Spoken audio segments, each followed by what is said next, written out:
جس کو لکھنا آتا ہے یا جو لکھنا جانتا ہے وہ عدل کے ساتھ انصاف کے ساتھ لکھے اور لکھنے سے انکار نہ کرے کہ نہیں جی میں آپ کے معاملوں میں نہیں پڑھتا. اور کون لکھوائے وہ شخص جو کہ لون لے رہا ہے. ٹھیک ہے, آگے چلتے ہیں. فإن كان الذي عليه الحق سفيها أو ضعيفا أو لا يستطيع أن يمل هو فليملل وليه بالعدل واستشهدوا شهيدين من رجالكم فإن لم يكونا رجلين فرجل وامرأتان ممن ترضون من الشهداء. پھر اگر وہ شخص جس پہ حق عائد ہوتا ہے یعنی کہ جس نے پیسے واپس کرنے ہیں نہ سمجھ ہو یا ضعیف ہو یا اس کے اندر اتنی صلاحیت نہ ہو کہ وہ املا کروا سکے, تو جو اس کا ولی ہو یعنی کہ جو بھی کوئی رشتہ دار بڑا کوئی ہے وہ انصاف کے ساتھ لکھوا دے اور اس پر گواہ بنا لیا کرو اپنے مردوں میں سے 2 آدمیوں کو. پھر اگر 2 آدمی دستیاب نہ ہو تو 1 مرد اور 2 عورتیں ہوں. یہ گواہ تمہارے پسندیدہ لوگوں میں سے ہوں, یعنی کہ گواہ ایسے لوگوں کو بنانا چاہیے جو کہ جن کے بارے میں آپ جانتے ہوں, یعنی کہ ایسا نہ ہو کہ کوئی بھی خاندان سے یا باہر سے کوئی ایسا شخص آپ نے راہ سے پکڑا اور اٹھا کے آپ نے اسے کہہ دیا کہ تم گواہ بن جاؤ. اس کی آپ کو جانچ ہو کہ یہ شخص سچ بولتا ہے, کبھی کسی کا مال نہیں کھایا ہوا, یا اس طرح سے اس کے بارے میں آپ کو صحیح سے علم ہو.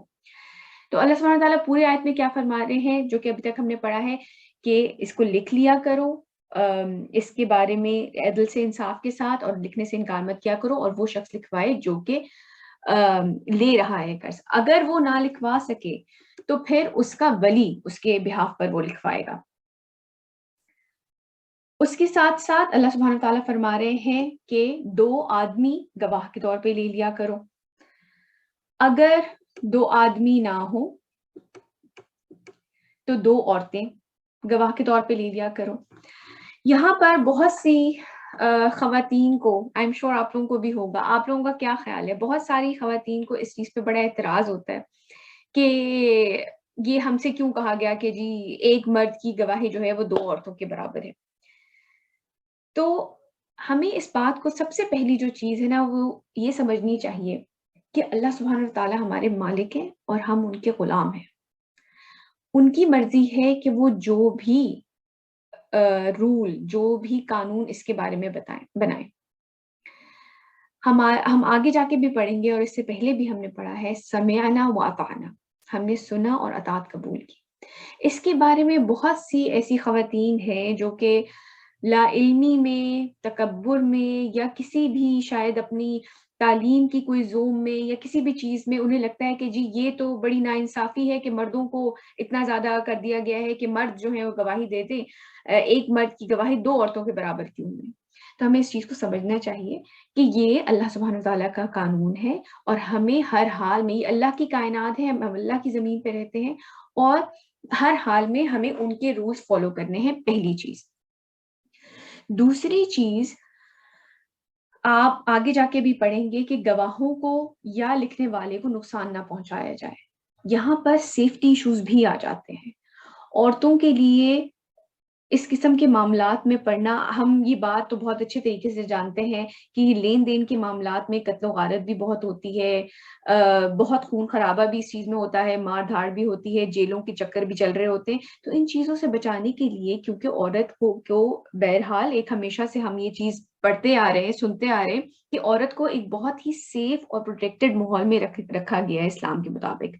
تو اس قسم کی کورٹ کچہریوں کے چکر میں عورتوں کو اس چیز سے بچانے کے لیے, آپ کو یاد ہوگا جب ہم نے طلاق کے بھی معاملات پڑھے تھے, اس میں بھی ہر حال میں یہ تھا کہ آپ احسن طریقہ اختیار کریں, بہترین طریقہ اختیار کریں, خوبصورتی کے ساتھ اگر آپ نے رکھنا ہے تو خوبصورتی کے ساتھ رکھیں, ورنہ خوبصورتی کے ساتھ چھوڑ دیں. یہ چیزیں ہم نے پہلے بھی پڑھی تھی. تو عورتوں کو ہمیشہ ایک پروٹیکٹڈ ماحول میں رکھا گیا ہے, ان کو اس قسم کے معاملات سے دور رکھا گیا ہے. اس وجہ سے مجھے یاد ہے جب ہم چھوٹے تھے اور اگر جیسے ہماری ایسے تیار ہوئے اور امی یہ کہہ دیتی تھی کہ اچھا ماشاءاللہ اچھی صحت لگ رہی ہے، تم پچھلے دنوں کمزور ہوئی تھی، تو کوئی کزن وغیرہ ہوتے تھے نا تو وہ مذاق اڑانا شروع کر دیتے تھے، اوہ تمہیں موٹا کہا ہے، دیکھا ہے کہ تمہیں موٹی کہہ رہی ہے، صحت اچھی کو کہہ دیتے تھے اچھا موٹی کہہ رہی ہے، تو ہم ایسے ہی چڑھ جاتے تھے کہ اوہ موٹی کہہ دیا. یہ بہت ہی بچکانہ سوچ تھی. ظاہر سی بات ہے ہماری والدہ کی کوئی ایسی ہماری انٹینشن تو نہیں تھی کہ ہمیں کسی لحاظ سے برا کہیں یا ایسے کہیں. تو ابھی بھی یہ ہوتا ہے کہ جیسے اب خواتین کو پردے کے معاملے میں یا ایون یہ وٹنس کے معاملے میں بہت ساری چیزوں کو، بہت چھوٹی سی چیز کو لے کے ان کو اس چیز پہ نیگیٹو طریقے سے اکسایا جاتا ہے کہ یہ دیکھو اب وہ جی اب تم تو بھلکڑ ہو، اور تمہیں تو قرآن میں بھی کہہ دیا گیا ہے کہ یہ ایک عورت، دو عورتوں کی گواہی ایک مرد کے برابر. حالانکہ ایسا کچھ نہیں ہے. اللہ سبحانہ وتعالیٰ کا کوئی بھی کام حکمت سے خالی نہیں ہوتا. وہی ہمارے حق میں بہتر ہے اور اس چیز کو ہمیں ریئلائز کرنا چاہیے. آگے چلتے ہیں.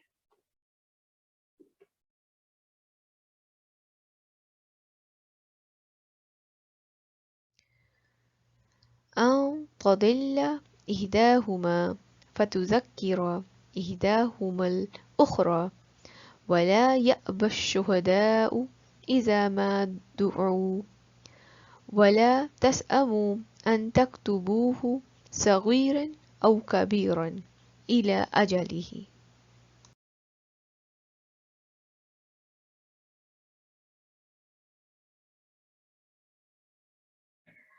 تاکہ ان میں سے کوئی ایک بھول جائے تو دوسری یاد کروا دے. کچھ علماء کے نزدیک اس میں یہ بھی ہے کہ عورتوں کے اندر جو ہے اللہ سبحانہ وتعالیٰ نے آپ سمجھ لیں ایک سیفٹی چیز ہے ان کی کہ وہ کئی چیزیں بھول جاتی ہیں. ایک شعر بھی شاید آپ لوگوں نے سنا ہو، یاد ماضی عذاب ہے یا رب، چھین لے مجھ سے حافظہ میرا. تو عورتوں کا ایک سینسٹیو معاملہ بھی ہوتا ہے. وہ ان کو بہت ساری چیزیں ویسی نہیں ہوتی جیسی کہ وہ فیل کر لیتی ہیں اور وہ برا منا جاتی ہیں. تو ان کے اندر اللہ سبحانہ وتعالیٰ نے ایک زیادہ بھولنے کا مادہ رکھا ہے. کچھ کے نزدیک یہ بھی رائے ہے. although کچھ مرد حضرات اس چیز سے اگری نہیں کرتے، وہ تو کہتے ہیں کہ انہیں چھوٹی چھوٹی باتیں بھی یاد رہ جاتی ہیں اور وہ تاریخوں کے ساتھ کوٹ کر کے آپ کو بتا دیتی ہیں.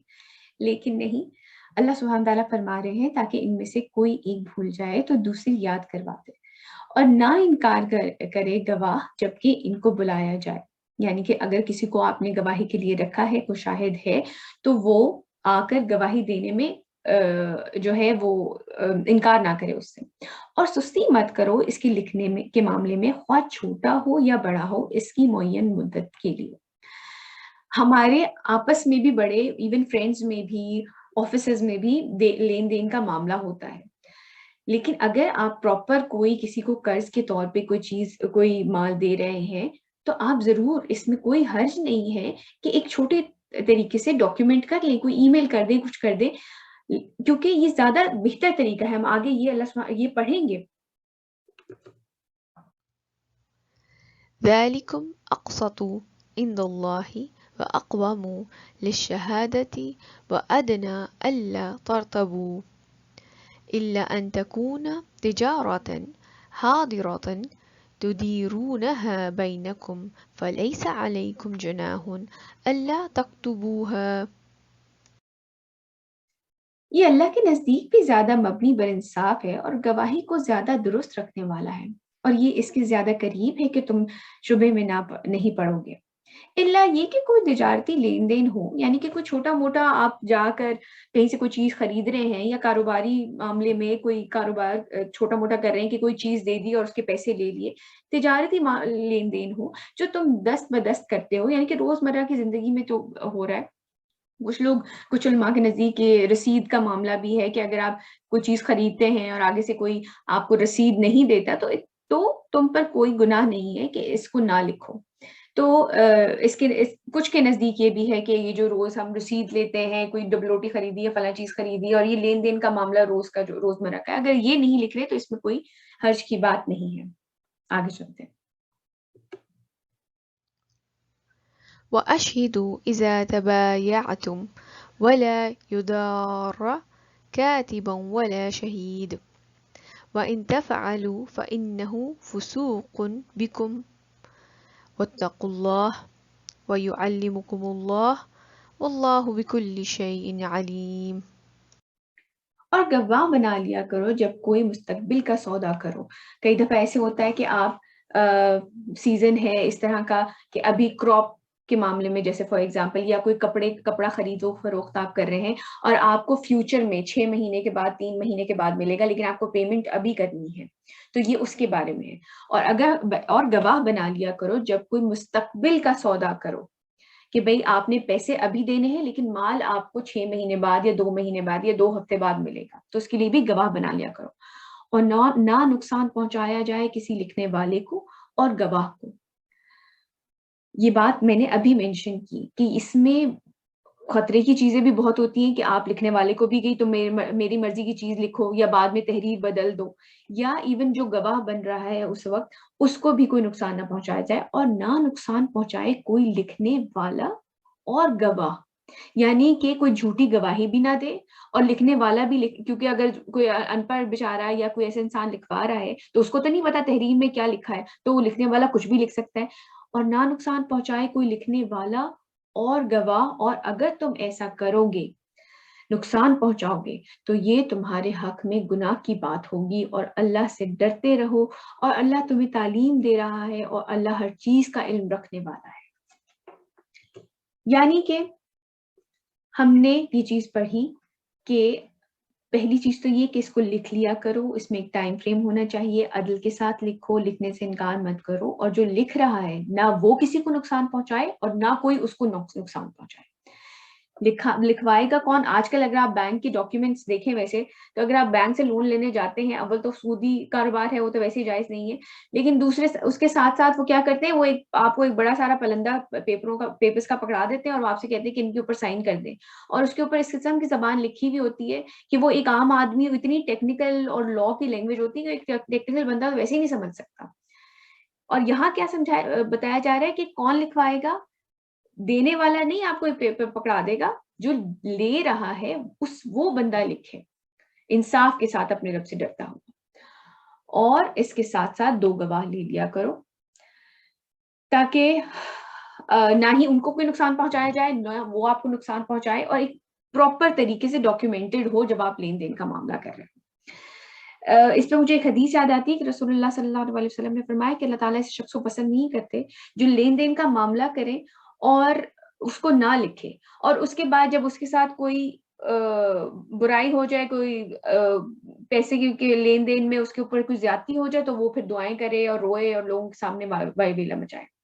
آپ یہ دیکھیں کہ قرآن کی لانگسٹ آیت سب سے بڑی آیت جو ہے وہ اس کے بارے میں اللہ سبحانہ وتعالیٰ نے کتنے پراپر طریقے سے ڈاکیومنٹڈ سب کچھ ہونا چاہیے تمام آپ کو ہدایت دے دی گئی ہے کہ لین دین کا معاملہ جو کہ آج کل بھی بہت زیادہ ہوتا ہے اس کو کس طریقے سے لکھ لینا چاہیے. آگے چلتے ہیں. وإن كنتم على سفر ولم تجدوا كاتبا فرهان مقبوضة فإن أمن بعدكم بعدا فليؤد الذي اؤتمن أمانته فليتق الله ربه. اور اگر تم سفر پر ہو اور کوئی لکھنے والا نہ پاؤ تو کوئی شے گروی رکھ لو.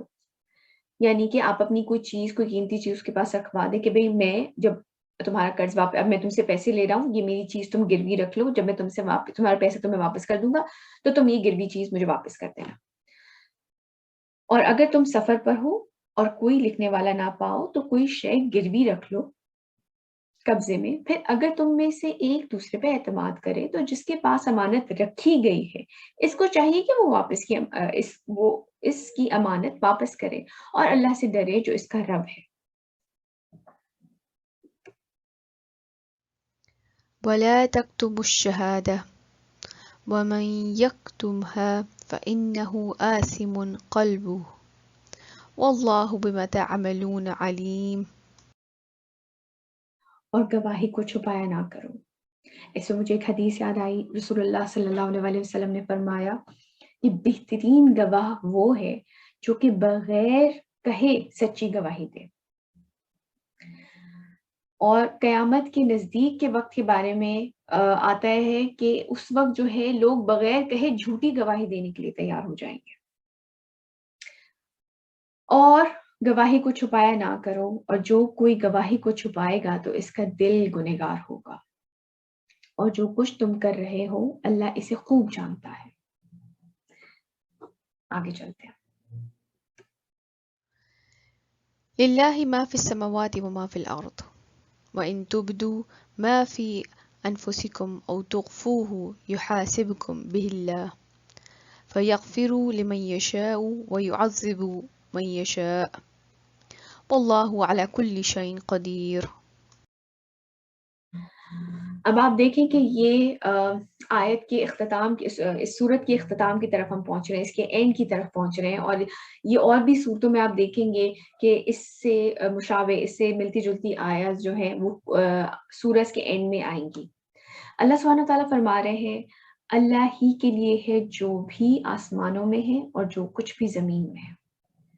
جو لین دین کا معاملہ بھی ہو رہا ہے، جو بھی مال ہمارے پاس ہے، جو ہر چیز، گھر، گاڑی، پیسہ، بنگلہ، تعلیم، آپ کی ذہانت، ہر چیز، ایوری تھنگ بلانگس ٹو اللہ. ہر چیز اللہ کی ہے.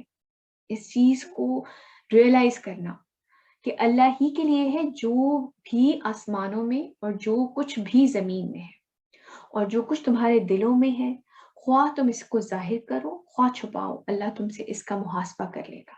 اللہ سبحانہ تعالیٰ سے تو کوئی چیز چھپی بھی نہیں ہے. اللہ سبحانہ تعالیٰ تو ہماری شہرک سے بھی زیادہ قریب ہے. پھر وہ بخش دے گا جس کو چاہے گا اور عذاب دے گا جس کو چاہے گا. جی بیٹے. مس شہرک کا مطلب کیا ہوتا ہے؟ شہرک ایک وین ہے جو کہ آپ کے اندر ہوتی ہے، اور وہ بہت ایک نس کو کہتے ہیں جو کہ آپ کے اندر ہوتی ہے، اور وہ بڑی ہی، آپ سمجھ لیں اس کو بڑا مین آرٹری کیا جاتا ہے. اگر وہ کٹ جائے تو انسان کی ڈیتھ ہو جاتی ہے، اور وہ آپ کی نیک میں ہوتی ہے جہاں تک میرا خیال ہے، ہو سکتا ہے میں غلط بھی ہوں. تو اللہ سبحانہ تعالیٰ فرماتے ہیں کہ وہ آپ سے اس سے بھی زیادہ قریب ہے. سوری، میں نے یہ کہا ہے اللہ سبحانہ تعالیٰ فرماتے ہیں، آئی تھنک یہ حدیث ہے کہ میں اس سے بھی زیادہ قریب ہوں. اچھا بیٹے، اذان ہوئی ہے، ہم ابھی کنٹینیو کرتے ہیں.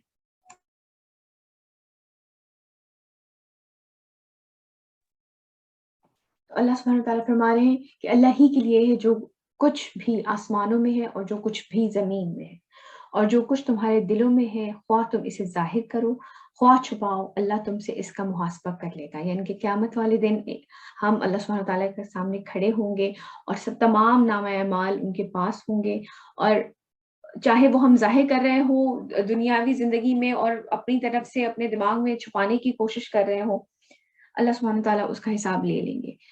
پھر وہ بخش دے گا جس کو چاہے گا اور عذاب دے گا جس کو چاہے گا. یہ بہت امپورٹنٹ بات ہے سمجھنے کے لیے. ہمارے ہاں کچھ فرقے ایسے ہیں جو کہ اس بات پہ بلیو کرتے ہیں کہ اللہ سبحانہ تعالیٰ کے اوپر فرض ہے کہ وہ ہمیں معاف کرے اگر ہم اچھے عمل کرتے ہیں. تو اللہ سبحانہ تعالیٰ کے اوپر کچھ بھی فرض نہیں ہے، یہ ان کی رحمت ہے. ہاں، اللہ سبحانہ تعالیٰ نے یہ فرمایا ہے کہ میں نے اپنی رحمت کو اپنے اوپر فرض کر لیا ہے. اور ایک حدیث جو میں نے پہلے بھی مینشن کی تھی کہ رسول اللہ صلی اللہ علیہ وسلم نے فرمایا کہ اللہ سبحانہ تعالیٰ نے اپنے عرش کے اوپر لکھ لیا ہے کہ میری رحمت میرے غضب پہ حاوی ہے.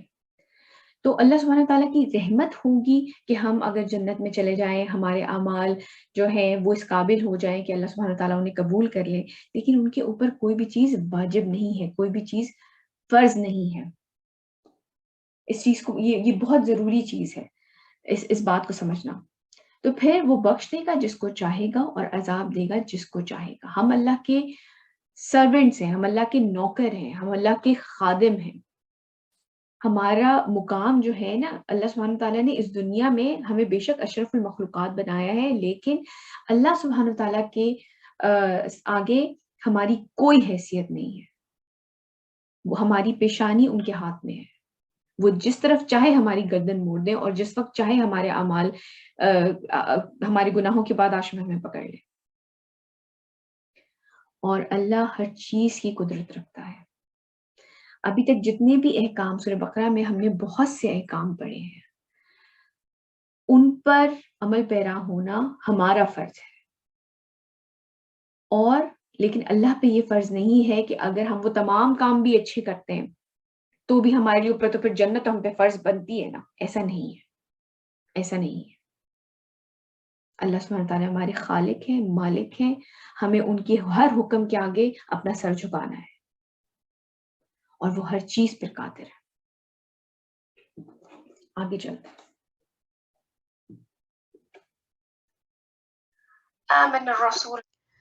آمن الرسول بما أنزل إليه من ربه والمؤمنون كل آمن بالله وملائكته وكتبه ورسله لا نفرق بين أحد من رسله.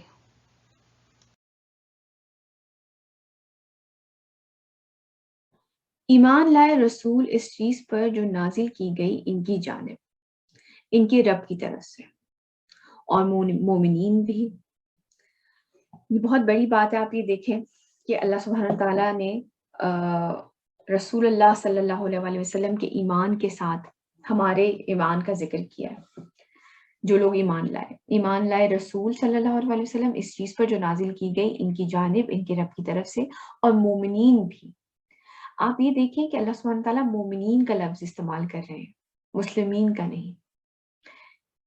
ابھی ہم آگے ایک حدیث پڑھتے ہیں. یہ سب ایمان لائے اللہ پر، اس کے فرشتوں پر، اس کی کتابوں پر اور اس کے رسولوں پر. یہ کہتے ہیں کہ ہم اللہ کے رسولوں میں کسی کے درمیان کوئی تفریق نہیں کرتے. ہم اس چیز کو مانتے ہیں کہ تمام نبی، تمام رسول اللہ سبحانہ تعالیٰ کی طرف سے آئے تھے اور وہ حق کے ساتھ بھیجے گئے تھے. جو یہودیوں نے یا عیسائیوں نے اپنی کتابوں میں چینجز کر دیے، تبدیلیاں کر دی، یہ ان کی کوتاہی ہے. میں جو حدیث آپ لوگوں کے سامنے شیئر کرنا چاہ رہی ہوں، یہ بہت مشہور ہے. حدیث جبرائیل بھی اس کو کہتے ہیں. اس میں حضرت اسماعیل بن ابراہیم علیہ السلام نے ابو احیان سے انہوں نے فرمایا کہ ایک دفعہ حضرت ابو ہریرہ رضی اللہ تعالیٰ عنہ سے روایت ہے کہ رسول اللہ صلی اللہ علیہ وسلم ایک دن لوگوں کے سامنے تشریف فرما تھے. ایک آدمی آپ صلی اللہ علیہ وسلم کے پاس آیا اور پوچھا، اے اللہ کے رسول، ایمان کیا ہے؟ آپ نے فرمایا، تم اللہ تعالیٰ، اس کے فرشتوں، اس کی کتابوں، قیامت کے روز، اس سے ملاقات، اس کے سامنے حاضری اور اس کے رسولوں پر ایمان لاؤ، اور آخری بار زندہ ہو کر اٹھنے پر بھی ایمان لاؤ. تو دیکھیے، ایک ہے اسلام، یعنی کہ جو ہم آگے بھی پڑھیں گے کہ اسلام کیا ہے. اس نے کہا، اے اللہ کے رسول، اسلام کیا ہے؟ آپ صلی اللہ علیہ وسلم نے فرمایا، اسلام یہ ہے کہ اللہ تعالیٰ کی عبادت کرو اور اس کے ساتھ کسی کو شریک نہ ٹھہراؤ. پابندی کرو، فرض کی گئی زکوٰۃ ادا کرو، یعنی کہ نماز کی پابندی کرو. آئی تھنک یہ مس ہو گیا. نماز کی پابندی کرو، فرض کی گئی زکوٰۃ ادا کرو، اور رمضان کے فرض کیے گئے روزے رکھو. آئی تھنک یہ تھوڑا سا مس پرنٹ ہو گیا، میں اس کو کریکٹ کر دوں گی. اس نے کہا، اے اللہ کے رسول، احسان کیا ہے؟ آپ صلی اللہ علیہ وسلم نے فرمایا، اللہ تعالیٰ کی عبادت اس طرح کرو گویا تم اسے دیکھ رہے ہو، اور اگر تم اس سے نہیں دیکھ رہے ہو تو وہ یقیناً تمہیں دیکھ رہا ہے. آپ یہ دیکھیں کہ پہلی چیز جو تھی، اسلام علیحدہ ہے اور ایمان علیحدہ ہے، اور اللہ تعالیٰ نے مومنوں کا ذکر کیا ہے. ہم نے جب میں پڑھ رہی تھی اس کے بارے میں، تو اس میں تھا کہ اگر ایمان علیحدہ سے مینشن ہوگا تو اس میں اسلام انکلوڈڈ ہوگا. لیکن میں یہ فرق بتانا چاہ رہی ہوں کہ آپ یہ دیکھیں کہ علیحدہ علیحدہ دونوں چیزیں مینشن کی گئی ہیں. اسلام کیا ہے؟ یعنی کہ نماز، روزہ، حج، جو ہمارے 5 ارکان ہیں، توحید، نماز، روزہ، حج، زکوٰۃ، یہ ہے اسلام. جب آپ یہ کام کر رہے ہوتے ہیں، سارے یہ چیزیں پوری کر رہے ہوتے ہیں، آپ ایک اچھے مسلمان ہوتے ہیں، آپ اس کے اوپر عمل پیرا ہیں جو اسلام کے ارکان ہمیں دیے گئے. لیکن مومن کیا ہے؟ اللہ سبحانہ تعالیٰ نے مینشن کیا ہے کہ مومن ایمان لائے. ایمان یہ ہے کہ ہم اللہ سبحانہ تعالیٰ کی کتابوں پر، رسولوں پر ایمان، اللہ تعالیٰ کی ذات پہ ایمان لائے، ان کے فرشتوں پہ ایمان لائے، کتابوں پہ ایمان لائے، رسولوں پہ ایمان لائے، آخرت کے دن پہ ایمان لائے. یہ علیحدہ یعنی کہ پختہ یقین ہو ہمیں اس چیز کے اوپر کہ اللہ سبحانہ وتعالیٰ کے آگے ہمیں حاضر ہونا ہے اور ہمیں اپنے تمام چیزوں کے عمل کا جواب دینا ہے۔ اگر آپ یہ دیکھیں کہ اگر انسان کا پختہ ایمان ہے اللہ سبحانہ وتعالیٰ کے اوپر، تو پھر آپ کوئی بھی حکم، یعنی کہ اگر آپ کتابوں پہ ایمان رکھتے ہیں کہ یہ اللہ تعالیٰ کی طرف سے آئی ہیں اور اس میں جو بھی احکام اللہ سبحانہ وتعالیٰ نے اتارے ہیں یہ سب ان کی شریعت ہے، جو شریعت ہمارے پاس آئی ہے یہ اللہ کی طرف سے ہے، تو پھر کوئی کیسے سود لے گا، کوئی کیسے کسی کا حق مارے گا، پھر آپ کیسے جھوٹ بولیں گے، آپ کیسے نماز چھوڑیں گے، آپ کیسے روزہ چھوڑیں گے، آپ کیسے کسی غریب کی مدد نہیں کریں گے، آپ کیسے بے پردہ گھر سے باہر جائیں گے اگر آپ کو واقعی ہی ایمان ہے اللہ سبحانہ تعالیٰ کے اوپر۔ آگے چلتے ہیں۔ پھر انہوں نے کہا کہ اے اللہ کے رسول قیامت کب قائم ہوگی؟ آپ صلی اللہ علیہ وسلم نے فرمایا جس سے سوال کیا گیا ہے وہ اس کے بارے میں پوچھنے والے سے زیادہ آگاہ نہیں ہے، یعنی کہ جو پوچھ رہا ہے اور جس سے پوچھا گیا ہے وہ دونوں ایک ہی نالج رکھتے ہیں، دونوں ہی اتنا ہی جانتے ہیں جتنا اللہ سبحانہ تعالیٰ نے انہیں علم دے دیا، دونوں ہی نہیں جانتے۔ لیکن میں تمہیں قیامت کی نشانیاں بتا دیتا ہوں۔ جب لونڈی اپنی مالکہ جنی کی، اس کے بارے میں کچھ اسکالرس کا جو انہوں نے ایکسپلین کیا ہے وہ یہ ہے، ایک رائے ہے یہ کہ اسلام کا مطلب یہ ہے جو کہ آج کل ہم بہت زیادہ عام دیکھتے ہیں کہ اپنی ماؤں سے بیٹیاں اس طرح بات کریں گی جیسے وہ غلاموں سے بات کرتی ہیں، جیسے اپنے گھر کی نوکرانیوں سے بات کرتی ہیں۔ بہت دفعہ ہم اپنے ارد گرد کے لوگوں کو، کہیں آپ کھانے پہ جائیں، کہیں جائیں، لوگوں کو دیکھیں بات کرتے ہوئے اپنی ماں سے، تو وہ اس طرح جھڑک کے بات کرتی ہیں، آپ کو کچھ نہیں پتا ہے، آپ چپ کر کے بیٹھے۔ اس طریقے سے بہت سی بیٹیاں اپنی ماؤں سے اس طرح سے بات کرتی ہیں جیسے کہ اپنے گھر کی نوکرانیوں سے بات کی جاتی ہے، وہ بھی صحیح نہیں ہے۔ لیکن اس سے کچھ اسکالرس کے نزدیک یہ رائے ہے، کچھ کی رائے یہ ہے کہ زنا اور یہ چیزیں بہت زیادہ عام ہو جائیں گی۔ جب لونڈیاں اپنی مالکوں کو جنیں گی، یہ قیامت کی نشانی ہے، تو یہ اس کی نشانیوں میں سے ہے۔ اور جب ننگے بدن اور ننگے پاؤں والے لوگوں کے سردار بن جائیں گے تو یہ اس کی نشانیوں میں سے ہے۔ اور جب بھیڑ بکریاں چرانے والے اونچی اونچی عمارتیں بنانے میں ایک دوسرے سے مقابلہ کریں گے، یہ بات تو ہم بہت عام دیکھتے ہیں، جو عربوں میں ہم جانتے ہیں کہ زیادہ تر جو تھے یہ بھیڑ بکریاں چرانے والے ہی تھے، اور آج برج خلیفہ ہم دیکھتے ہیں اور بہت سی اس طرح کی بڑی بڑی عمارتیں ہم دیکھتے ہیں، اور یہ واقعی ایک دوسرے سے کمپیٹ کرتے ہیں ایک دوسرے میں کو بڑی بڑی عمارتیں بنانے میں، یہ قیامت کی نشانی میں سے ہے۔ ایک دوسرے سے مقابلہ کریں گے تو یہ اس کی علامت میں سے ہے۔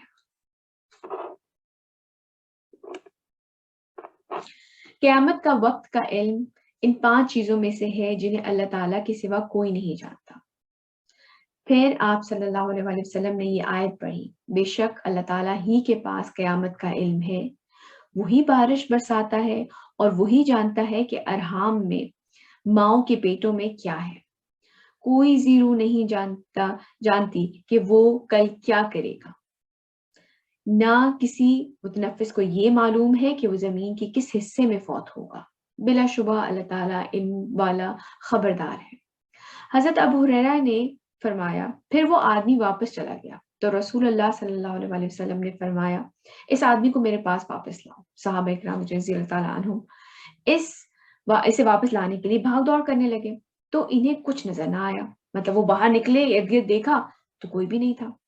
رسول اکرم صلی اللہ علیہ وسلم نے فرمایا یہ جبرائیل علیہ السلام تھے جو لوگوں کو ان کا دین سکھانے آئے تھے۔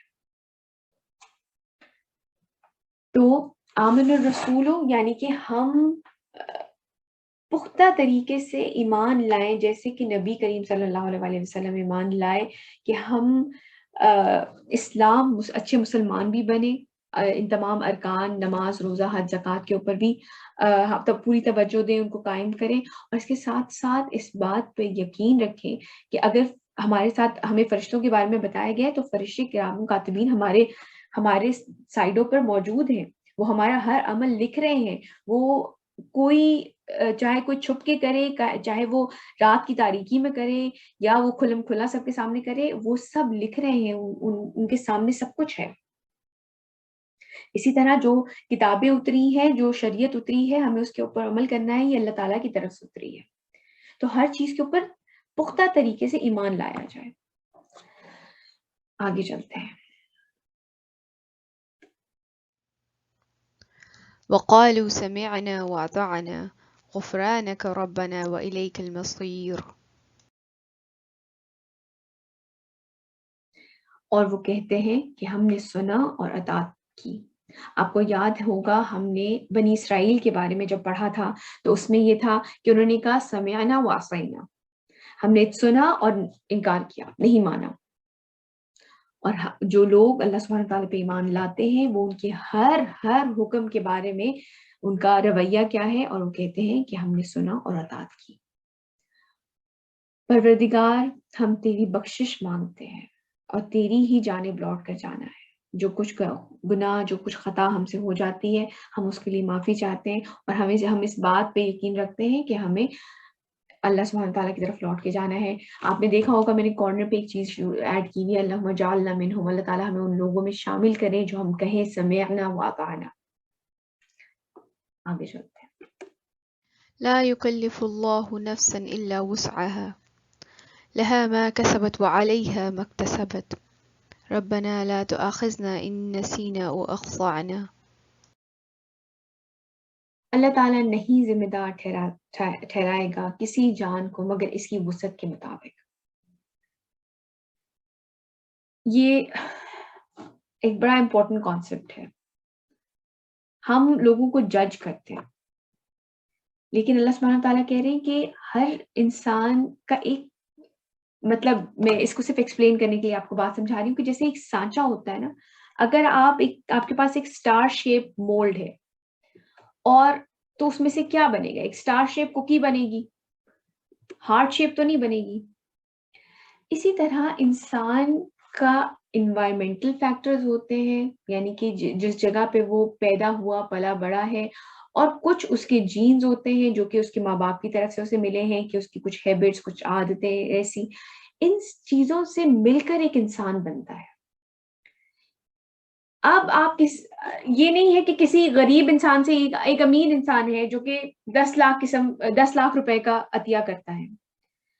اب یہ نہیں ہے کہ اس کا دیا ہوا صدقہ قبول ہو جائے گا اور غریب آدمی سے کہا جائے گا تم نے کیوں نہیں 10 لاکھ جمع کیے، تم نے کیوں نہیں محنت کی اور 10 لاکھ. ایسا نہیں ہوگا. اس سے اس کے کانٹیکسٹ کے بارے میں پوچھا جائے گا، جہاں پہ وہ پلا بڑا ہے، جہاں پہ وہ پیدا کیا گیا ہے، اس نے اپنی کتنی کوشش جان مار دی اللہ سبحانہ تعالیٰ کے احکام پورے کرنے کے لیے. اور ایک شخص جو کہ ایک امیر خاندان یا ایک مڈل کلاس میں پیدا ہوا ہے، اس کے بارے میں پوچھا جائے گا کہ تم نے کتنی جان ماری تھی اپنے آپ کو اسلام کے مطابق اپنی زندگی گزارنے کے لیے. یہ نہیں ہوگا کہ ہر ایک سے صرف ایک ہی طرح کا سوال کیا جائے گا، ہر ایک سے اس کے کانٹیکسٹ کے مطابق سوال کیا جائے گا. ٹھیک ہے، یہ بات اتنی سمجھ آ گئی؟ یس میم. جی. چلیے. اور اس کے بعد اللہ سبحانہ تعالیٰ کیا فرما رہے کہ اسی جان ہے جو جی بتائیے بیٹا.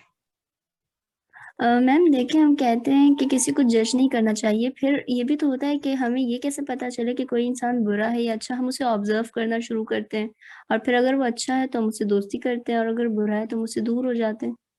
تو آبزرو کرنے میں اور جج کرنے میں کیا ڈفرینس ہے؟ یہ بہت اچھی بات ہے، آپ نے بہت اچھا کیا یہ سوال پوچھا.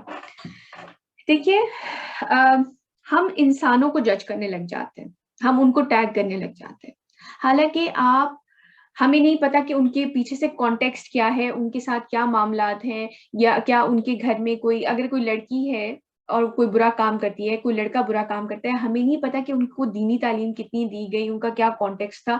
یہ اللہ سبحانہ تعالیٰ بہتر جانتے ہیں. لیکن ہم ان کے ایکشنز کو جج کرتے ہیں. ہمیں ایکشنز کو جج کرنا چاہیے. آپ چیزوں کو ایز اے کیس اسٹڈی لیں کہ اس نے یہ عمل صحیح کیا ہے یا غلط کیا ہے. آپ سمجھیں میری بات؟ ہم ایکشنز کو جج کرتے ہیں کہ یہ اسلام کے مطابق ہے کہ نہیں. اس پہ آپ رائے قائم کریں کہ یہ چیز جو یہ اس نے عمل کیا ہے کیا. اور اسلام میں بھی آپ یہ دیکھیں جو جزا اور سزا ہے, جو دنیاوی سزائیں ہیں, جیسے جو حکم ہے کہ چوری کرنے پہ ہاتھ کاٹنا ہے, یہ کانٹیکسٹ پہ نہیں ہوگا کہ وہ غریب تھا تو اس نے چوری کر لی, نہیں, چوری کی ہاتھ کٹے گا. اب جو بھی کانٹیکسٹ ہے اس کا معاملہ اللہ سبحانہ تعالیٰ کے ساتھ ہے. ٹھیک ہے, اوکے میم, تھینک یو. چلیے آگے چلتے ہیں. اسی جان کے لیے ہے جو اس نے کمایا اور اس کے اوپر وبال بنے گا جو اس نے برائی کمائی. یہ ایک دوسری امپورٹنٹ بات ہے, یہ اس کے ساتھ ساتھ چل رہی ہے. اللہ سبحانہ تعالیٰ فرما رہے کہ اول تو انسان کے کانٹیکسٹ کے مطابق اس کو جج کیا جائے گا, لیکن اس کے ساتھ ساتھ آپ جیسی کرنی ویسی بھرنی. جو آپ اس دنیا میں کمائیں گے وہی آخر میں کاٹیں گے. ایسا نہیں ہوگا کہ انسان کریلے کا بیج بوئے اور بعد میں کہ آم کیوں نہیں نکلا. ایسا نہیں ہوگا.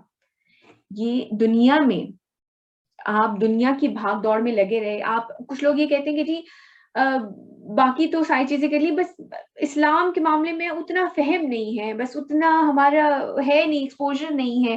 کیوں نہیں ہے بھائی؟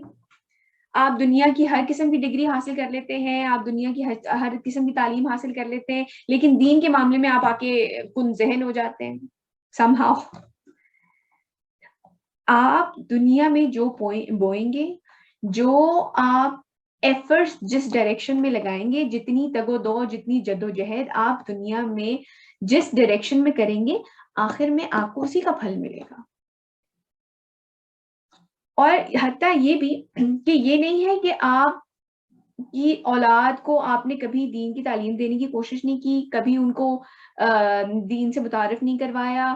دنیا کے مطابق ان کی ڈریسنگ ہونی چاہیے, دنیا کے مطابق ان کی تعلیم ہونی چاہیے, دنیا کے مطابق ان کا رہن سہن ہونا چاہیے, لیکن بعد میں اگر وہ کسی اور کی کسی اچھے انسان کے انفلوئنس میں آئے آپ کے مرنے کے بعد اور انہوں نے اچھے نیک عمل کرنے لگ گئے, تو آپ بعد میں کہیں کہ جی ان کا ثواب تو مجھے بھی ملنا چاہیے, وہ تو انہوں نے نیک عمل کرنے شروع کر دیے تھے. آپ جو بوئیں گے آپ وہی کاٹیں گے. آپ نے جو جیسا کرے گا اس کا وبال اسی کے اوپر ہوگا. اور ایسا بھی نہیں ہے کہ آپ نے اپنی اولاد کو ہمیشہ دین تعلیم دی, اچھے سے اچھی تربیت دینے کی کوشش کی, اسلام کے مطابق دی, اور بعد میں اگر وہ بگڑ جاتا ہے تو یہ نہیں ہے کہ ان کے برے کاموں کا وبال اس ماں باپ پہ پڑ جائے گا. ایسا نہیں ہے.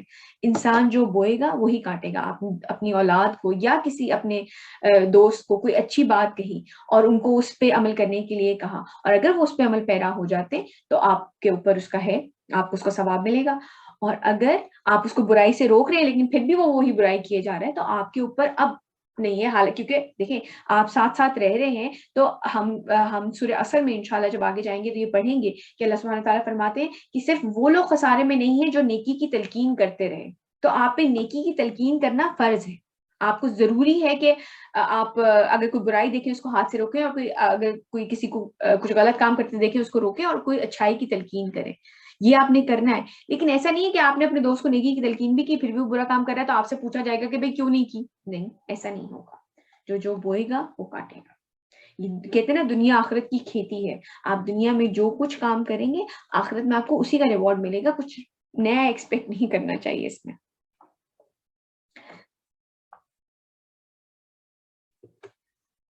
اور اس کے ساتھ ساتھ یہ اپنی پوری ایفرٹس لگانے کے بعد اپنے تمام تر وسائل بروئے کار لا کے, اپنے تمام تر وسائل استعمال کر کے آپ اللہ سبحانہ تعالیٰ کے سامنے اگر آپ کچھ کر بھی پا رہے ہیں, اگر دین کے لیے آپ کوئی ایفرٹ کر بھی پا رہے ہیں, کوئی مشقت کوئی کر بھی پا رہے ہیں, لیکن اس کے باوجود آپ کا ایٹیٹیوڈ کیا ہونا چاہیے؟ آپ کو ہمبل رہنا چاہیے. اللہ سبحانہ تعالیٰ ہمیں دعا کی کس طرح سے تلقین کر رہے ہیں, اے ہمارے رب ہم سے مؤاخذہ نہ فرمانا اگر ہم سے کوئی بھول یا ہم سے کوئی خطا ہو جائے. آگے چلتے ہیں. ویسے میں ایک چیز یہاں پہ ضرور مینشن کرنا چاہوں گی, مجھے ابھی ایک بات یاد آئی کہ ایک ہوتی ہے بھول جو کہ انسان کو یاد ہی نہیں رہا, نسیان, یعنی کہ آپ بھول گئے, آپ کو یاد ہی نہیں رہا کہ یہ کرنا تھا. اور ایک ہوتی ہے خطا کہ آپ جانتے تھے لیکن آپ نے اپنی پوری 100% ایفرٹ لگائی لیکن وہ چیز صحیح ہو نہیں پائی. یہ ہوگی خطا. وہ اینڈ میں غلط نکلی, کہیں کوئی کوتاہی ہو گئی, لیکن یہ ہوتی ہے خطا.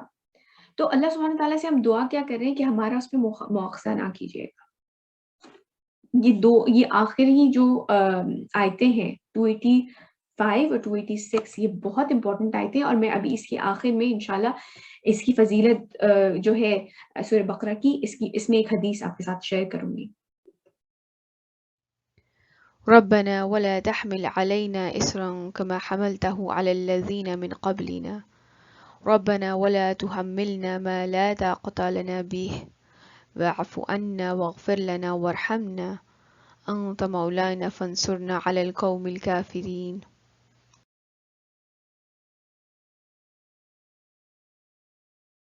اور اے ہمارے رب, ہم پر ویسا بوجھ نہ ڈال جیسا تو نے ان لوگوں پر ڈالا تھا جو ہم سے پہلے تھے. پہلے شریعت مشکل تھی. اگر ہم پہلے کام پڑھ چکے ہیں کہ بنی اسرائیل جو تھی ان کو جو شریعت دی گئی تھی اس میں جو فار ایگزامپل روزے کے معاملے میں اگر آپ دیکھیں تو سحری نہیں تھی, اور ہمیں سحری الاؤ کر دی گئی. میاں بیوی کے تعلق کو منع کر دیا گیا تھا, اور ہماری شریعت میں اس کو الاؤ کر دیا گیا رمضان کے مہینے میں. اس کے ساتھ ساتھ آپ یہ دیکھیں کہ سبت کا جو قانون تھا کہ پورے ہفتے کے دن میں جو تھے انہیں الاؤ نہیں تھا کہ وہ کوئی اور کام کریں اور صرف عبادت کرنی تھی, اس کو کم کر کے صرف جمعے کا وقت جو ہے اس میں ہمیں اجازت دی گئی, اس میں ہمیں کہا گیا کہ صرف اور باقی دنیاوی کام چھوڑ دو اور صرف اللہ کی عبادت کرو. تو پہلے جو شریعت لوگوں کو دی گئی تھی ان میں سخت تھی. تو اللہ سبحانہ تعالیٰ سے ہم دعا یہ کر رہے ہیں, اور اے ہمارے رب ہم پر ویسا بوجھ نہ ڈال جیسا تو نے ان لوگوں پر ڈالا تھا جو ہم سے پہلے تھے, اور اے ہمارے رب ہم پر وہ بوجھ نہ ڈالنا جس کی ہم میں طاقت نہ ہو, یعنی کہ کوئی ایسی آزمائش, کوئی ایسا وقت ہم پہ نہ آئے جو کہ ہمیں لے کے بیٹھ جائے, جو ہم پورا نہ کر پائیں, اور ہم سے درگزر فرماتا رہے اور ہمیں بخش دے, اور ہم پر رحم فرما تو ہمارا مولا ہے, بس ہماری مدد فرما کافروں کے مقابلے میں. یہ اگین غزوہ بدر ہم پہلے بات کر چکے ہیں, اس کی تیاری کی جا رہی ہے کہ ہمیں کس طریقے, انہیں اس وقت سکھایا جاتا تھا کہ ہمیں کیسے دعا کرنی چاہیے. اور ان دعاؤں کی, اس دعا کی خاص کر اتنی فضیلت ہے, اسے مختلف جگہوں پر آتا ہے کہ اسے رات میں, خاص کر حدیث میں بھی ہے کہ جو یہ پڑھ لے گا اس کے لیے کافی ہو جائیں گی. جو ایک حدیث میں آپ کے ساتھ شیئر کرنا چاہتی ہوں, اس میں ہے کہ ایک دفعہ رسول اللہ صلی اللہ علیہ وسلم حضرت جبرائیل کے ساتھ تھے, اور انہوں نے دیکھا کہ آسمان کا ایک دروازہ کھلا, تو آپ نے حضرت جبرائیل نے فرمایا کہ آج جب سے یہ بنا ہے آج تک کھلا نہیں ہے. تو یہ مطلب یہ ایک بہت ہی اسپیشل چیز تھی. تو ایک فرشتے جو تھے وہاں سے نازل ہوئے, اور انہوں نے رسول اللہ صلی اللہ علیہ وسلم سے کہا کہ میں آپ کے لیے 2 لائٹس کے تحفے لایا ہوں, 2 روشنیوں کے تحفے لایا ہوں. اور 2 کون سی تھیں؟ وہ ایک سورہ فاتحہ تھی, اور یہ آیتیں آخری سورہ بقرہ کی آخری 2 آیتیں. یہ 2 تحفے تھے جو کہ دیے گئے تھے. اور انہوں نے, جو فرشتے تھے, انہوں نے یہ فرمایا کہ جو بھی ان کو پڑھے گا اس کو اس کا بینیفٹ ملے گا. اس کے بارے میں یہ بھی کہا جاتا ہے کہ یہ مقبول دعا ہے. اور ایک حدیث میں آتا ہے کہ رسول اللہ صلی اللہ علیہ وسلم نے فرمایا کہ یہ مجھے عرش کے نیچے کے خزانوں میں سے ایک خزانہ دیا گیا تھا مجھے, سورہ بقرہ کی آخری 2 آیتیں. تو یہ ضرور انہیں حفظ کریں, معنی کے ساتھ حفظ کریں کہ آپ کو سمجھ آئے کہ آپ کیا کہہ رہے ہیں, اور اس کو پڑھنا اپنا معمول بنائیں. الحمدللہ آج ہماری سورہ بقرہ مکمل ہو گئی ہے. میں نے ایک دفعہ ایک اسکالر کا یہ سنا تھا کہ پہلے زمانے میں جو تھے, جو سورہ بقرہ کو پڑھ لیتے تھے سمجھ کر, اس کو اچھا خاصا وقت لگتا تھا. حضرت عمر کے بارے میں نے سنا تھا کہ انہیں تقریباً 10 سال لگے تھے, کیونکہ صحابہ کے بارے میں یہ روایت ہے کہ وہ پڑھتے تھے اور تھوڑا سا پڑھتے تھے, چند 10 آیتیں پڑھتے تھے, اور اس کے اوپر جب تک وہ پورے طریقے سے اسے اپنی زندگی میں شامل نہیں کر لیتے تھے وہ آگے نہیں بڑھتے تھے. تو یہ ایک بہت بڑی چیز ہے کہ سورہ بقرہ آج ماشاءاللہ ہماری مکمل ہو گئی ہے. اللہ تعالیٰ ہم سے جو بھی اس میں خطا ہو گئی ہو ہمیں معاف فرمائے. جو مجھ سے خطا ہو گئی ہے, اگر میرے منہ سے کوئی ایسی بات نکل گئی ہے جو کہ صحیح نہیں ہے, تو میں دعا کرتی ہوں کہ اللہ تعالیٰ وہ چیز آپ کے ذہنوں سے, آپ کے دلوں سے مٹا دیں. اور جو بھی اس میں خیر ہے, جو بھی خیر کی بات ہم نے آپس میں ایک دوسرے سے شیئر کی ہے, اللہ سبحانہ وتعالیٰ اس کو ہمیں اس پہ عمل پیرا رہنے کی توفیق عطا کرے. آمین. تو آج کی جو لیسنز ہیں ہمارے کی لیسنز ہیں وہ یہ ہے کہ جو بھی لین دین کا معاملہ کریں وہ انصاف کے ساتھ لکھ لیں. اس کے ساتھ ساتھ ہم جو بھی کریں اللہ سبحانہ وتعالیٰ جانتے ہیں، چاہے ہم وہ ظاہر کریں یا نہ کریں یا چھپانے کی کوشش کریں، اس کے بارے میں ہمارا محاسبہ کیا جائے گا اور اللہ تعالیٰ ہمارے لیے وہ وقت آسان کریں. ایک حدیث میں آتا ہے کہ اللہ تعالیٰ سے انصاف کی دعا نہ کرو، اللہ تعالیٰ سے یہ دعا کرو کہ اللہ تعالیٰ اپنی رحمت سے بخش دیں، کیونکہ جس کا حساب شروع ہو گیا سمجھو وہ مارا گیا. قیامت والے دن کے بارے میں ہے یہ. اور ہمیں یہ سکھایا جا رہا ہے آمنوں اور رسولوں میں کہ ہمیں دعا کیسے مانگنی چاہیے، کیا کیا چیزیں ہیں کہ جو ہمیں مانگنی چاہیے، اور اسے مقبول دعا کہا جاتا ہے کہ جس نے یہ دعا مانگی وہ قبول ہوئی ہوئی دعا ہے، تو وہ قبول ہو گئی. اب اس کے ساتھ ہم ایک سورہ بقرہ کا اوور ویو کر لیتے ہیں. ہم نے آپ کو یاد ہوگا، میں انشاءاللہ اردو میں بھی یہ چیز شیئر کروں گی. میرے پاس آج ٹائم تھوڑا شارٹ تھا تو میں اردو میں جو باقی کی پوائنٹس ہیں وہ نہیں کر سکی ہائی لائٹ. تو میم آپ یہ ریکارڈنگ کلاس کب تک اپلوڈ کر دیں گی؟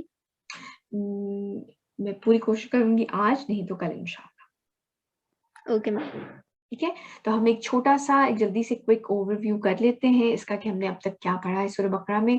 ہم نے سورہ بقرہ میں سب سے شروع میں آیتیں پڑھی تھیں جو کہ جس میں 3 طرح کے لوگ ہمیں بتائے گئے تھے، متقی، منافق اور کافر. اس کی ڈیٹیل کے لیے آپ لیسنز دیکھ لیجئے گا کمپلیٹ جو ہمارے پورے ہیں. لیکن اس کے ساتھ جو ہے ہم اس کی ڈیفینیشن پڑھ لیتے ہیں کہ متقی کون ہے. وہ لوگ ہیں جو کہ آخرت پہ بن دیکھے غیب پہ ایمان لاتے ہیں، نماز قائم کرتے ہیں، اللہ کی راہ میں جو اللہ سبحانہ تعالیٰ نے ہمیں عطا کیا ہے اس میں سے خرچ کرتے ہیں، کتابوں پہ یقین رکھتے ہیں اور آخرت پہ انہیں پختہ یقین ہے. اس کے بعد ہم نے پڑھا حضرت آدم علیہ السلام کی سٹوری کے بارے میں، اور جو چیزیں ہم نے اس میں سے لرن کی وہ یہ تھی کہ اللہ سبحانہ تعالیٰ کو پسند ہے وہ لوگ جو ان سے معافی مانگتے ہیں اپنی غلطیوں پہ، اپنی خطاؤں پر. اور جو ہم نے مین ایٹیٹیوڈ دیکھا تھا، جو ڈفرینس تھا، جو مختلف تھی چیزیں شیطان میں اور حضرت آدم میں اس وقت جو واقعہ ہوا تھا، اس میں وہ یہ تھی کہ حضرت آدم نے خطا کی تھی، وہ پھل کھا لیا تھا اور انہوں نے معافی فوراً مانگ لی تھی. اور شیطان نے کہا تھا میں سجدہ نہیں کروں گا، اور بجائے اس کے کہ اس نے غلطی کی معافی مانگتا وہ اس چیز پہ اڑ گیا تھا، وہ آج تک اس پہ اڑا ہوا ہے. تو ہمیں کہا گیا تھا کہ don't follow the footstep of شیطان کے نقش قدم پہ مت چلو. اس کے بعد ہم نے پہلی امت، پہلے انسان کا ذکر ہم نے پڑھا. اس کے بعد پہلی امت جس کو شریعت دی گئی تھی اس کے بارے میں، بنی اسرائیل کے بارے میں پڑھا، اور اس کے بارے میں ہم نے بڑی ڈیٹیل میں ان کے واقعات پڑھے. کچھ کے بارے میں جیسے سب کے بارے میں ہم نے بالکل تھوڑا سا پڑھا تھا، اور آگے جا کے انشاءاللہ ہم اس کے بارے میں تفصیل سے پڑھیں گے. اس میں یہ تھا کہ جو کام ہمیں ان کے لیسنز کیوں بتائے گئے تھے، وہ اس لیے بتائے گئے تھے کہ جو کچھ انہوں نے کیا وہ تم نے نہیں کرنا. اس کے ساتھ جب اللہ سبحانہ تعالیٰ کا گھر تعمیر کیا گیا، حضرت ابراہیم کے بارے میں، اس کے بارے میں جو مین لیسن ہم نکال سکتے ہیں، ویسے تو بہت سارے سورہ بقرہ میں سے ہم بے تحاشا لیسنز نکال سکتے ہیں، قرآن کی ہر آیت میں سے ہم بے تحاشا لیسن نکال سکتے ہیں. لیکن جو میں نے پوائنٹ نکالا ہے اس میں سے یہ کہ آپ کو یاد ہوگا کہ حضرت ابراہیم جب خانہ کعبہ تعمیر کر رہے تھے حضرت اسماعیل کے ساتھ، تو وہ کس قدر اللہ سبحانہ تعالیٰ سے دعائیں مانگ رہے تھے اور استغفار کر رہے تھے، اور یہ دعائیں کر رہے تھے کہ اللہ یہ ہم سے قبول فرما لے. تو اللہ سبحانہ تعالیٰ سے ان کی اطاعت کریں پورے دل کے ساتھ. جتنا دیکھیں استطاعت ہے انسان کر وہی پائے گا. آج ہم نے یہ چیز پڑھی ہے اور اللہ سبحانہ تعالیٰ اسی کے بارے میں ہم سے پوچھیں گے، لیکن اپنی طرف سے 100% لگا دیں، جان مار دیں اور بے تحاشا دعائیں کریں. اس کے بعد ہم نے شریعت کے لاز، باقاعدہ جو رولنگز ہے، فقہ ہے، وہ ہم نے پڑھا کہ یتیموں کے بارے میں، شادی کے بارے میں، قسم کیسے لینی چاہیے، طلاق کے معاملات کیسے ہونے چاہیے، بیوہ کے ساتھ کیا معاملات ہونے چاہیے، ایلا کے بارے میں، پھر بریسٹ فیڈنگ کے بارے میں کہ 2 سال کے لیے ہے. اس کے ساتھ ساتھ ہم نے نماز، زکوٰۃ، قصاص، قتل اگر ہو جائے تو اس کا بدلہ کیسے لینا ہے، پھر ول کے بارے میں، پھر ہم نے وراثت کے قوانین، روزے کے بارے میں، حج کے بارے میں، یہ تمام قوانین اس میں، چیریٹی، الکوہل کے وہ شراب کی ممانعت کے بارے میں، یہ تمام چیزیں ہم نے اس میں پڑھی. پھر اس کے بعد جو واقعات آئے وہ یہ تھے کہ پریویس جو پرانی امت تھی بنی اسرائیل کی، اس کا ایک واقعہ طالوت اور جالوت والا ہم نے پڑھا تھا، اور آپ کو یاد ہوگا کہ اس میں ہم نے جو ہے وہ انہوں نے جیسے جانے سے انکار کر دیا تھا، اور آپ کو یاد ہوگا کہ میں نے یہ مینشن کیا تھا کہ بدر کے لیے پریپیئر کیا جا رہا ہے بیسکلی. تو اس کے بارے میں ہے کہ ان کو میسج یہ دیا جا رہا تھا کہ تم جہاں کہیں بھی ہو موت تمہیں پکڑ لے گی. تو ایسا نہیں ہے کہ تم جنگ پہ ہی جاؤ گے تو تم مرو گے، موت کے خوف سے جنگ سے مت بھاگو. اس کے بعد ہم نے شریعت کا ایک اور رول جو پچھلی کلاس میں پڑھا وہ یہ تھا کہ ہمیں انٹرسٹ کے بارے میں کہ اللہ اور اس کے رسول کے خلاف اعلان جنگ ہے یہ. اور اس کے ساتھ ساتھ ہم نے اب آج کلاس میں یہ پڑھا کہ لون کیسے لینا چاہیے، قرض کا صحیح طریقہ لینے کا کیا ہے، اور کس طرح اس کو ڈاکیومنٹ کرنا چاہیے. بڑے ڈیٹیل میں اللہ سبحانہ تعالیٰ نے ہمیں بتایا. اور پھر آخر میں جو ہم نے حدیث پڑھی، جو لائٹس کا ہمیں گفٹ آف لائٹ یا نور کا تحفہ جو ہمیں دیا گیا، وہ سورہ فاتحہ اور سورہ بقرہ. اس کو ضرور، آخری 2 آیتیں سورہ بقرہ کی، اس کو ضرور ضرور ضرور کوشش کریں، ان کو حفظ کریں. میں جو تھوڑی چھوٹی چیز ہے اس کو حفظ کرنے کا بڑا ایک آسان طریقہ یہ ہوتا ہے کہ اس کو نا آپ اپنی ڈیلی روٹین میں شامل کر لیں. جیسے مجھے یہ اس طرح سے حفظ ہوئی، میں اس طرح سے آپ کے ساتھ شیئر کر رہی ہوں کہ یہ بہت ہی آسان طریقہ ہے.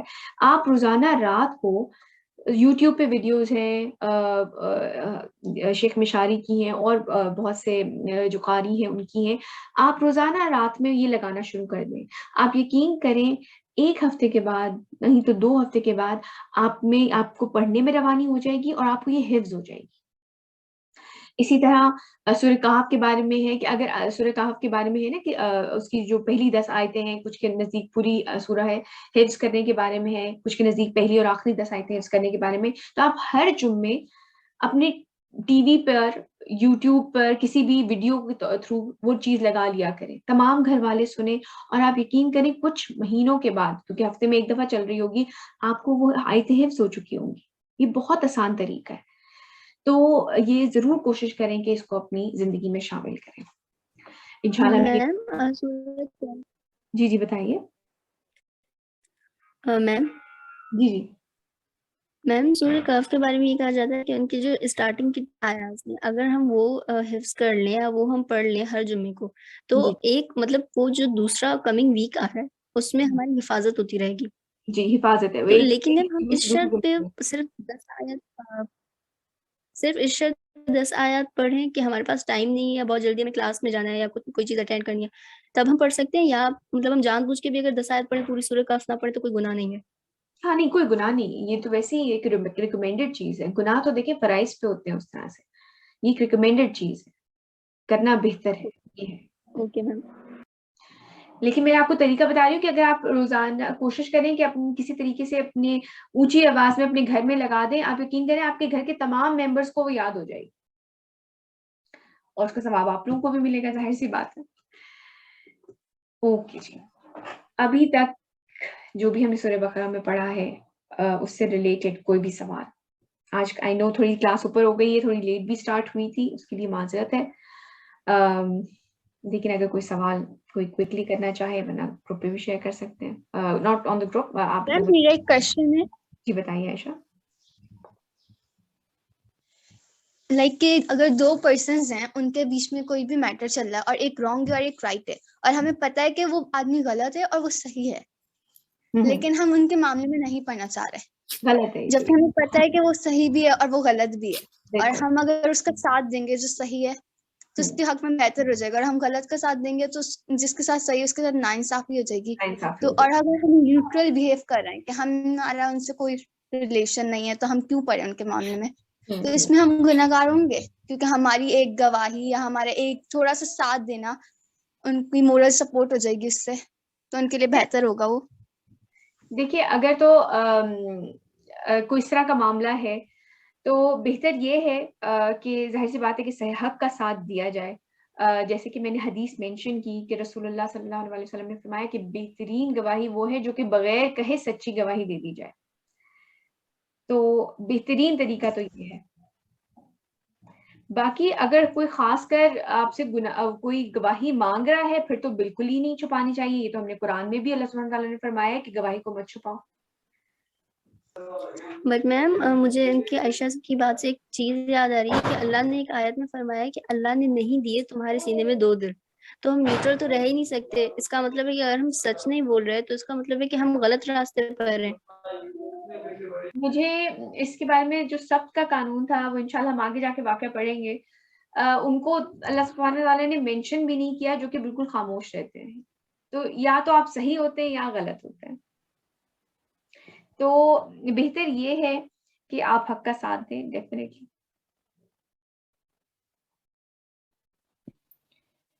ایک اور سوال ہے. جی جی بتائیے. جی بیسکلی آج آپ نے لیسن میں یہ بتایا کہ جب آپ کسی سے لون لے رہے ہیں تو جو لینے والا ہے وہ ایک ریٹن طور پر اپنے پاس ایک پروف رکھے, وہ لکھوائے. لیکن آج کل جو دنیا میں ہم دیکھتے ہیں, جیسے آپ نے بینک کا مینشن کیا یا ہاں جی, جو ہم نے بینک کا مینشن کیا یا آپ نے دوسری اور ایگزامپلس, ہم اگر اپنی ارد گرد ہی دیکھیں تو یوزلی جو دینے والا ہوتا ہے, بالکل یہی غلط ہے. جو دینے والا ہوتا ہے وہ لکھواتا ہے اپنے رولز اینڈ ریگولیشنز. جی بالکل یہی غلط طریقہ ہے. حالانکہ اللہ تو یہ غلط ہے جو دینے والا ہے, اگر وہ اپنے رولز. اچھا جی دیکھیں نا, اللہ سبحانہ تعالیٰ تو صاف صاف ہمیں یہ کہہ رہے ہیں کہ وہ لکھوائے جو کہ لے رہا ہے, اور وہ انصاف کے ساتھ لکھوائے. ٹھیک ہے تھینک یو. جی عائشہ. میم میں نے کل یہ ایک حدیث پڑھی ہے, مطلب ہم کالج میں تھے تو ٹیچر پڑھا رہی تھی, اس میں حدیث میں تھا کہ ایک مسلمان پر دوسرے مسلمان کا حرام ہے, اس کی جان, اس کا مال اور اس کی عزت. تو میری ٹیچر اس میں بتا رہی تھی کہ قرض جو ہوتا ہے وہ بہت ڈیپ ہے, مطلب کہ اگر آپ نے قرض نہیں ادا کیا تو وہ نماز جنازہ پڑھاتے تھے, وہ پہلے معلوم کرتے تھے کہ اس کے اوپر کوئی قرض تو نہیں. اگر اس کے اوپر کوئی قرض ہوتا تھا اور کوئی ادا کرنے والا نہیں ہوتا تھا, اس کی ذمہ داری نہیں لیتا تھا, تو سسٹم منع فرما دیتے تھے کہ میں اس کی نماز جنازہ نہیں پڑھاؤں گا, بالکل ایسے کوئی اور اس کی نماز جنازہ پڑھا جی رہا ہے. بالکل بالکل یہ بہت آپ کو قرض اگر آپ نے لیا ہے تو آپ کو لازم ہے کہ اس کو واپس کریں. بالکل آپ واپس کریں, یا پھر اگر آپ کو لگتا ہے کہ آپ ایسے ٹائم پہ پہنچ گئے ہیں, کوئی بیماری ہے, کسی ایسی وجہ پہ آپ اس نہج پہ پہنچ گئے ہیں کہ آپ نہیں کر سکتے, تو آپ کسی اور کو یہ کہہ کے جائیں کہ یہ میری طرف سے قرض ادا کرے گا. اور انہوں نے یہ بھی بولا تھا کہ اگر آپ کو پتا ہے کہ آپ یہ قرض نہیں دے سکتے لیکن آپ کو بہت ضرورت ہے, تو آپ اس سے پہلے یہ بول دیں کہ اگر میں یہ قرض آپ کو واپس نہیں دے سکوں تو اس کو مجھے معاف فرما دیجیے گا. بالکل تو یہ آپ کے لیے پھر بخشش کا سامان ہوتا ہے. ہاں, اور آپ کو یاد ہوگا کہ ہم نے یہ بھی قرآن میں پڑھا تھا کہ اگر تمہیں لگتا ہے کہ مقروض تنگ دست ہے, اگر وہ ادا نہیں کر سکتا تو اس کو مہلت دو, اور اگر تم معاف ہی کر دو تو یہ تمہارے حق میں زیادہ بہتر ہے. یہ اللہ سبحانہ تعالیٰ نے بھی ہمیں فرمایا. Thank you. چلیے کلاس یہاں پر اینڈ کرتے ہیں. اگر اس کے علاوہ آپ لوگوں کا کوئی سوال ہوگا میں مبارکباد دوں گی. الحمدللہ جو لوگ ابھی تک ہمارے ساتھ رہے ہیں, سورہ بقرہ مکمل ہوگی, میں آپ کو بتا نہیں سکتی, مجھے بہت خوشی ہو رہی ہے. اللہ تعالیٰ کا کرم ہے. میں پھر یہی دعا کروں گی جو خطا ہم سے ہو گئی اللہ تعالیٰ ہمیں معاف فرما دے, جو غلطی ہو گئی ہو, اور جو بھی خیر ہے اللہ سبحانہ تعالیٰ وہ ہم اپنی زندگی میں شامل کر سکیں. انشاءاللہ اگلی کلاس میں سورہ آل عمران ہم سٹارٹ کریں گے. السلام علیکم ورحمۃ اللہ وبرکاتہ.